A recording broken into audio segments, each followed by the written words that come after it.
Candlelight services have started many years ago. It's been a tradition that's been happening for years. Churches would gather, light their candles together, and join in the Christmas spirit. But what's the significance and why a candle? That's often the idea that goes over our heads.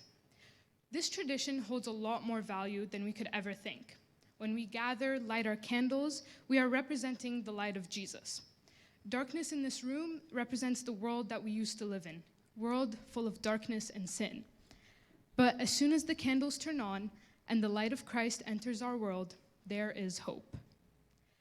So the first point is that light is life. As we are gathered together, let us discover the true value of this light. So light brings life is demonstrated in John chapter 14, verse 6. He says, "I am the way, the truth, and the life, and no one comes to the Father except through me." This verse describes that without Jesus, there is no life. His coming during Christmas is the arrival of light to our dark world. With this light, we are given a true meaning to our lives.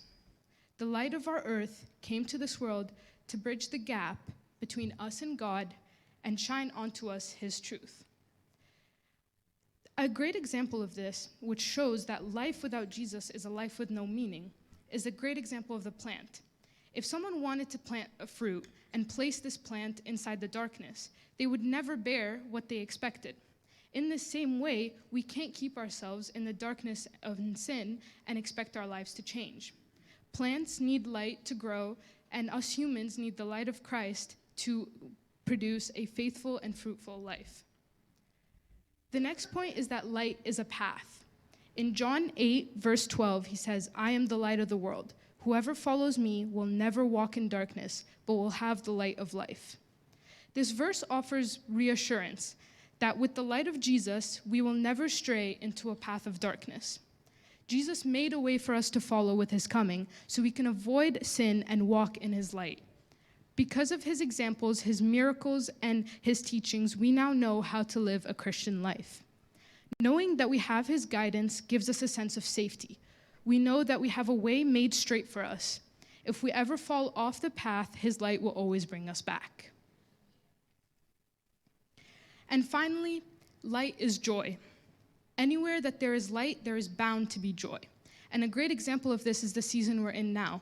During Christmas, everywhere you go, whether it's the mall or even inside your own home, there's always lights and decorations. And these lights uphold us and bring us excitement because it cuts through the darkness of the night. These decorations are great, but there's one light that brings more joy than anyone could ever imagine. In Luke chapter 2, verses 10 to 11, it says, "The angel said to them, 'I bring you good news of great joy for all the people. Today, in the town of David, a Savior has been born, the Messiah, the Lord.'"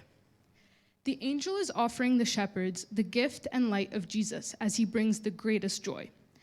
Jesus brings an everlasting joy, not only during Christmas, but for the rest of time. His coming overcame every fear and sadness, replacing it with undescribable joy only he can bring. So, as we light our candles later on today, I want us to all remember the value of light, because it is life, it is a path, and it is joy.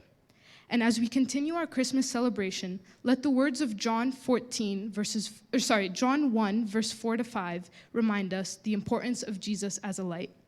"In him was life, and that life was light to all mankind. The light shines in the darkness, and the darkness has not overcome it, and it will never overcome it."